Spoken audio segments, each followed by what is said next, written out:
In my sermon on simplicity, I said the value of simplicity is that it gives us freedom. And specifically, it gives us freedom from covetousness, which is our theme for today.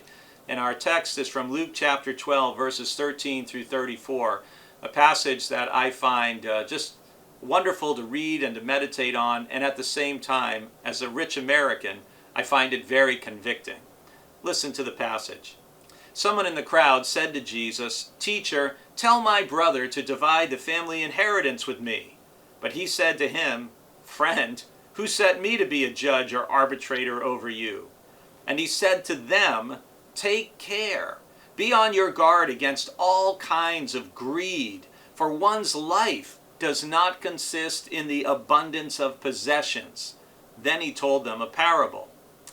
The land of a rich man produced abundantly, and he thought to himself, "What should I do? For I have no place to store my crops." Then he said, "I will do this. I will pull down my barns and build larger ones, and there I will store all my grain and my goods. And I will say to my soul, 'Soul, you have ample goods laid up for many years. Relax, eat, drink, and be merry.' But God said to him, 'You fool! This very night your life is being demanded of you, and the things you have prepared, whose will they be?' So it is with those who store up treasures for themselves, but are not rich toward God." He said to his disciples, "Therefore I tell you, do not worry about your life, what you will eat, or about your body, what you will wear. For life is more than food, and the body more than clothing. Consider the ravens. They neither sow nor reap. They have neither storehouse nor barn, and yet God feeds them. Of how much more value are you than the birds? And can any of you, by worrying, add a single hour to your span of life? If then you are not able to do so small a thing as that, why do you worry about the rest? Consider the lilies, how they grow. They neither toil nor spin, yet I tell you, even Solomon in all his glory was not clothed like one of these. But if God so clothes the grass of the field, which is alive today and tomorrow is thrown into the oven, how much more will he clothe you, you of little faith? And do not keep striving for what you are to eat and what you are to drink, and do not keep worrying, for it is the nations of the world that strive after all these things, and your Father knows that you need these things. Instead, strive for his kingdom, and these things will be given to you as well. Do not be afraid, little flock, for it is your Father's good pleasure to give you the kingdom. Sell your possessions and give alms. Make purses for yourselves that do not wear out, an unfailing treasure in heaven where no thief comes near and no moth destroys.